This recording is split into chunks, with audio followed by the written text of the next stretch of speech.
Hello, ladies and gentlemen. This is Eddie Marcus again. You know, it seems that every day I find myself trying to get a message out to you. And I do that because every day it seems as if I get a message. And sometimes it's a message upon the message that happened the day before. And it's all good to me. And for those of you who are in the same vein that I'm in, it's all good to you. And so this is why I do it. You know, the thought that I'm having now is this. It seems since the thought of a beginning started, it also had its opposite. Start, not start. Once started, destroy. Everything has its opposite. It doesn't matter what it is. It has its opposite. Man, its opposite, woe man. And each of them got their common priorities and they got their individual priorities. And in order to be able to be one, to have peace, each one's priority must be respected. Because only in having your priorities met are you fulfilled. And they can both be met, even though they are opposites to everything. There is also cohesion. Excuse me.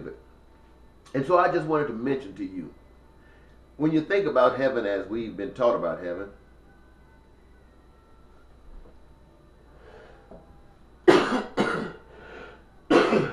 something is trying to keep me from talking to you, but I'm going to keep on trying. In heaven you got, well, we understand heaven to represent goodness. And you have its opposite up there. Wants to take over and do things a different way. Well, there was no harmony there, so it had to separate. And even in our situation, when we think about Adam and Eve, they themselves, because, ladies and gentlemen, of these opposites, it was allowed to intervene into the relationship. That the opposition, which was unable to come together, and it expressed itself in the children, who themselves were, I'm sure, trained by different parents. One mother loved one and spent most of her time with him. The father loved the other and spent most of the time with him. And as a consequence, we hear that one killed the other. And that's been the same thing that's been happening throughout our lives. People for peace, people for war. And even in small relationships like marriages. I remember my first wife.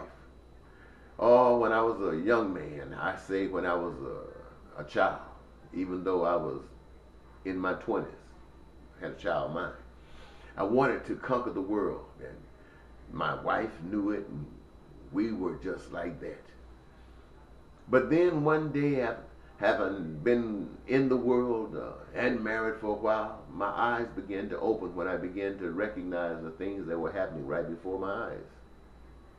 And how it contrasted with the spirit that lives within me. And I saw a yearning, a desire to be able to do something about this rather than just see it. And so I decided to separate myself from trying to make it in the world to trying to create a situation where there is a world that we can all make it. And my wife, as much as I loved her, didn't go for that. And so we ended up being divorced.